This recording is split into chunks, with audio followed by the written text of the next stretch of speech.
Hello there. Welcome to my channel. I am Tolulope Faken. Growth sounds beautiful until you realize it requires grief.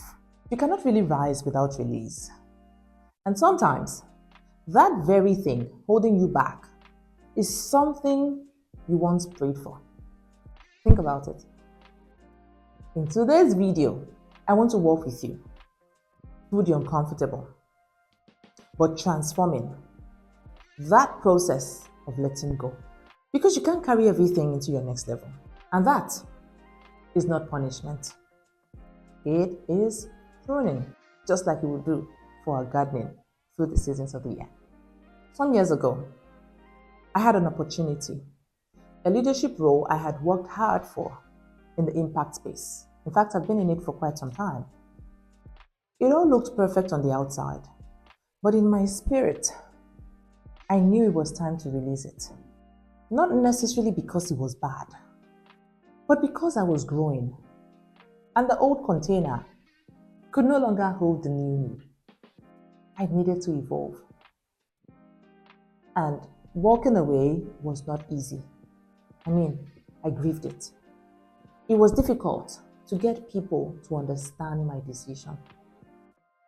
But there was this peace that followed.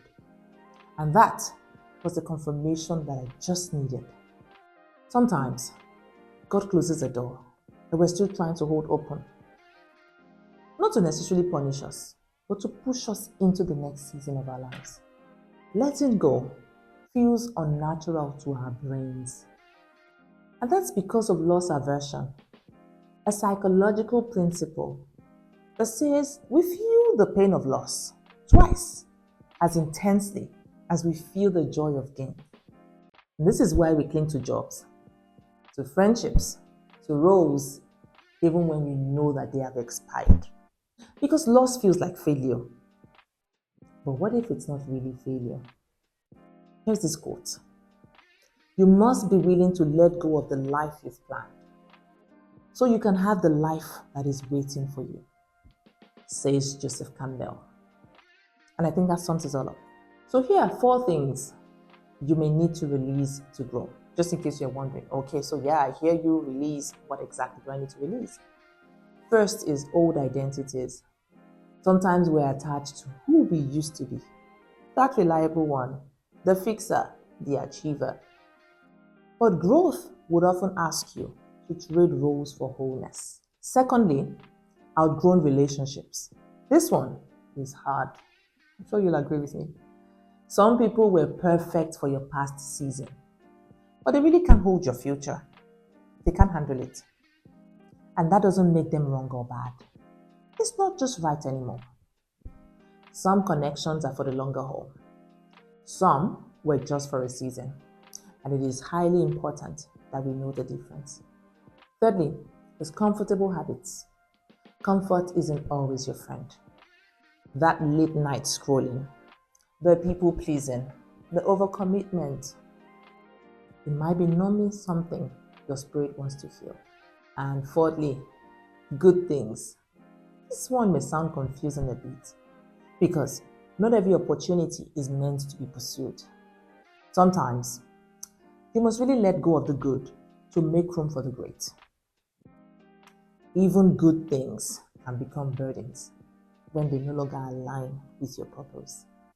Letting go is not weakness, it is wisdom. So if you're feeling stretched, you are feeling torn, you are feeling restless in this season, why don't you pause and ask yourself, what in my life feels tight?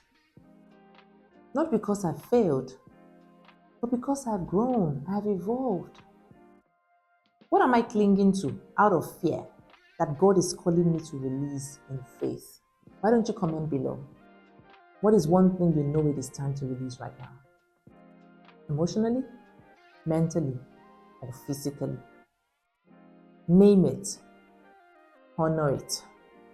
Then let's walk through together.